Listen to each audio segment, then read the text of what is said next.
السلام علیکم ورحمۃ اللہ وبرکاتہ۔ تو دوستو، آج میں بات کروں گا جس طریقے سے سیما حیدر اب تک ہر حوالے سے قانون کا النگھن کرتی آئی ہے۔ اس نے سناتن مذہب کا بھی مذاق بنایا اور ہمارے اسلام دھرم کا بھی مذاق بنایا۔ تو میں یہ سوال کرنا چاہتا ہوں، جو بھارت کے اندر اسد الدین اویسی صاحب، جو آپ ایک مسلمانوں کے روحانی پیشوا بنے ہوئے ہیں اور ایک بہت بڑے ہستی بنے ہوئے مسلمانوں کے لیے، آپ یہ کہتے ہیں کہ مجھے ایک بھی مسلمان کی اگر تلفی ہوئی تو اسد الدین اویسی اپنے آخری دم تک اس کے لیے لڑتا رہے گا۔ تو آپ مسلمانوں کے لیے لڑتے ہیں، آپ مسلمانوں کے حق کے لیے لڑتے ہیں، آپ مسلمانوں کے حق کے لیے آواز اٹھاتے ہیں۔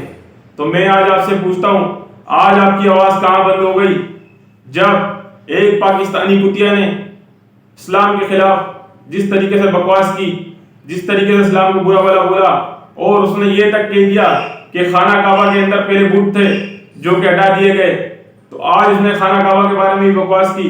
تو میں اسد الدین اویسی صاحب آپ سے پوچھنا چاہتا ہوں کہ آج آپ کہاں گئے؟ آج آپ کی غیرت کہاں چلی گئی کہ جب ایک کمینی عورت نے ہندوستان کے اندر بیٹھ کر خانہ کعبہ کے بارے میں برا بھلا کہا تو آپ نے اس پہ تو آواز نہ اٹھائی؟ اور اسد الدین اویسی صاحب، ایسا نہیں ہے کہ یہ بات آپ کے علم میں نہیں ہے، ہم نے وہ آپ کی ویڈیو دیکھ رکھی ہے جس میں آپ سے ایک اینکر پرسن نے سوال کیا کہ ایک پاکستانی عورت جو سیما حیدر اس طریقے سے غیر قانونی طریقے سے بھارت کے اندر گھس کے بیٹھی ہے اور اس نے اسلام مذہب چھوڑ دیا ہے اور غیر مسلم ہو گئی ہے، سناتن مذہب اختیار کر لیا ہے، تو آپ نے اس پہ یہ سوال اٹھایا تھا کیا وہ بھارت آ چکی ہے؟ تو اینکر پرسن نے جواب دیا جی ہاں آ چکی ہے۔ تو انہوں نے بولا ہماری سرکشا ایجنسیاں کیا کر رہی ہیں؟ تو آپ نے اس وقت یہ کہا کہ ہماری سرکشا ایجنسیاں کیا کر رہی ہیں، تو آپ نے بھارت کی سرکشا ایجنسیوں پہ سوال اٹھایا۔ تو میں آج آپ سے سوال کرتا ہوں کہ جس طریقے سے اس کمینی نے ہمارے خانہ کعبہ کے بارے میں برا بھلا کہا، ہمارے دل کو ٹھیس پہنچائی، ہمارے قلب کو ٹھیس پہنچائی، ہمارے قلب کو زخم دیا، تو کیا آپ تک یہ ویڈیو نہیں پہنچی اور آپ نے اس پہ اب تک ایک لفظ بھی نہیں کہا؟ آپ نے اب تک ایک کوئی اپلیکیشن چھوٹی سی بھی دائر نہیں کی، دو سطر کی، 2 لائنوں کی کوئی اپلیکیشن بھی آپ نے دائر نہیں کی۔ تو آپ اپنے آپ کو کیا ڈین کا ٹھیکیدار سمجھتے ہیں ہندوستان کے اندر؟ تو آپ نے اس کے بارے میں آواز کیوں نہ اٹھائی؟ آپ صرف کرسی کے لیے، ووٹنگ کے لیے لگے ہوئے ہیں۔ تو اسد الدین اویسی صاحب، میں ایک چھوٹا سا بندہ ہوں، میں آپ کو یہ کہتا ہوں، یہ کرسی، یہ جتنے بھی منصب، یہ سب اس دنیا میں رہ جائیں گے۔ آپ کرسی اور منصب اور ووٹنگ کے پیچھے لگے ہوئے ہیں۔ آپ کو پتا ہے کہ آپ کے دین پر حملہ کر دیا ہے ایک پاکستانی کتیا نے، اور آپ بالکل خاموشی سے سہمتی دکھا کے بالکل بیٹھے ہوئے ہیں، آپ صرف ووٹنگ کے چکر میں لگے ہوئے ہیں۔ یہ ووٹنگ چلتی رہے گی، یہ ووٹنگ ہوتی رہے گی۔ آپ ذرا اس کی تو خبر لیں کہ جس طریقے سے اس نے خانہ کعبہ کے بارے میں برا بولا ہے اور وہ بالکل مزے سے سکون سے، ہم جانتے ہیں کہ کچھ لوگ قانون اس کا ساتھ دے رہے ہیں جو 2 دیشوں کے درمیان تصادم کرنا چاہتے ہیں، 2 مذہبوں کے درمیان تصادم کرنا چاہتے ہیں، وہ اس کا ساتھ دے رہے ہیں۔ مگر اسد الدین اویسی صاحب، ہم بالخصوص آپ سے یہ گزارش کرتے ہیں کہ جس طریقے سے آپ روحانی پیشوا ہیں ہندوستان کے اندر مسلمانوں کے، تو آپ اب تک آواز کیوں نہیں اٹھا رہے؟ آپ صرف اپنی کرسی، اپنا منصب، اپنا عہدہ، اس کے چکر میں لگے ہوئے ہیں۔ آپ جو مسلمانوں سے سہمتی وصول کرتے ہیں وہ صرف اس لیے وصول کرتے ہیں کہ آپ کو ووٹ ملا جائے۔ ہم تو اب یہی مانیں گے، ہم بھی آپ کو آج تک بہت اچھا روحانی پیشوا سمجھتے ہیں، مگر جب آپ نے اب تک کوئی 8 دن سے 7 دن ہو چکے ہیں، اس کمینی کے خلاف آپ نے ایک لفظ بھی نہیں نکالا۔ آج 8 دن ہو چکے ہیں، یہ پاکستانی کمینی نے جس طریقے سے ہمارے خانہ کعبہ کے بارے میں بولا، تو اب تک آپ نے ایک بھی آواز نہیں اٹھائی۔ تو ہم یہی سمجھیں گے کہ اسد الدین اویسی صاحب، آپ کا مقصد کوئی اسلام کی پروٹیکشن نہیں، کوئی مسلمانوں کی پروٹیکشن نہیں، آپ کا مقصد صرف اور صرف ووٹ لینا، کرسی لینا، منصب لینا۔ ہم تو یہی سمجھتے ہیں۔ اب تک اس کے لیے آواز کیوں نہیں اٹھائی گئی؟ اگر بھارت کی سائڈ سے آپ مسلمانوں کے روحانی پیشوا ہیں، آپ لیڈر ہیں مسلمانوں کے، تو اب تک یہ کمینی کس طریقے سے اس پہ اس وجہ سے ایک لفظ بھی اب تک کسی نے نہیں کہا، گورنمنٹ کی سطح پہ جا کر کسی نے ایک کمپلین درج نہیں کرائی، صرف سوشل میڈیا اور اس پہ کہہ کر کچھ نہیں ہوتا۔ میں بھارت کا ناگرک نہیں ہوں، اگر میں بھارت کا ناگرک ہوتا تو ضرور اس کمینی کے خلاف آواز اٹھاتا۔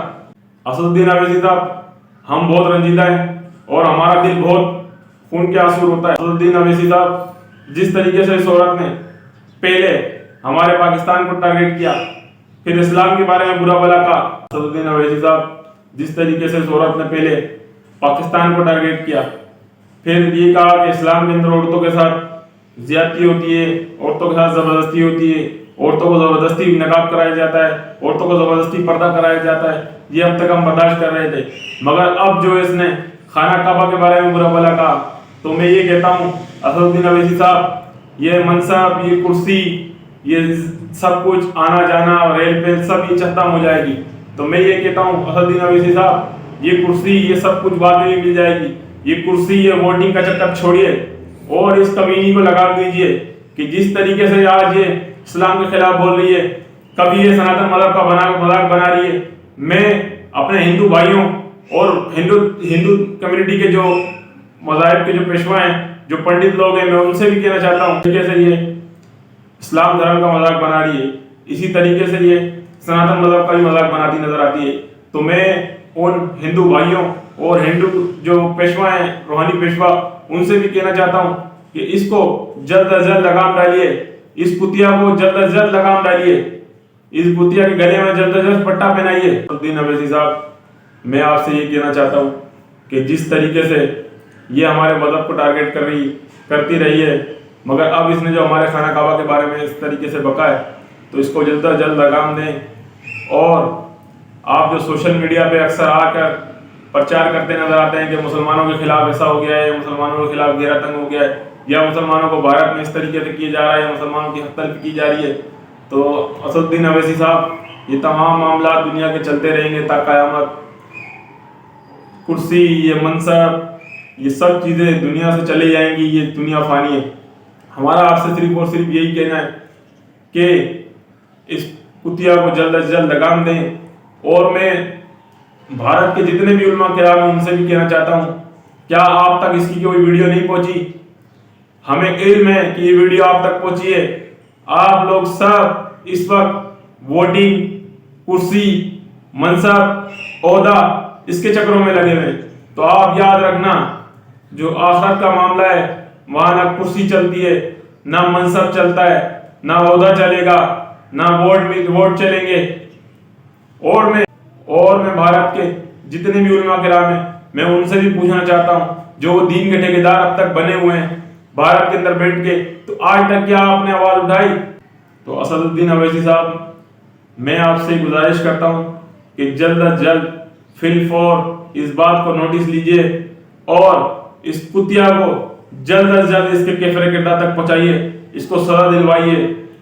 اور میں اپنے بھارت کے جو اور بھی سناتنی پنڈت ہیں، سناتی بہن بھائی ہیں، ان سے بھی کہنا چاہتا ہوں کہ یہ عورت ایک وبال بن جائے گی ایک دن بھارت کے۔ بالخصوص میں بھارتی بہن بھائیوں اور جو سناتن مذہب کے جو پنڈت ہیں ان سے بھی یہ گزارش کرتا ہوں کہ آپ جلد از جلد اس کے خلاف آواز اٹھائیں اور اس کتیا کو جلد از جلد لگام ڈلوائیں، اس کے گلے میں پٹا ڈلوائیں کہ جس طریقے سے یہ سناتن مذہب کا بھی اور اسلام دھرم کا بھی مذاق بنانا شروع کر دیا ہے اس نے، تو یہ آگے جا کے بہت غلط ثابت ہوگی ہندوستان کے لیے۔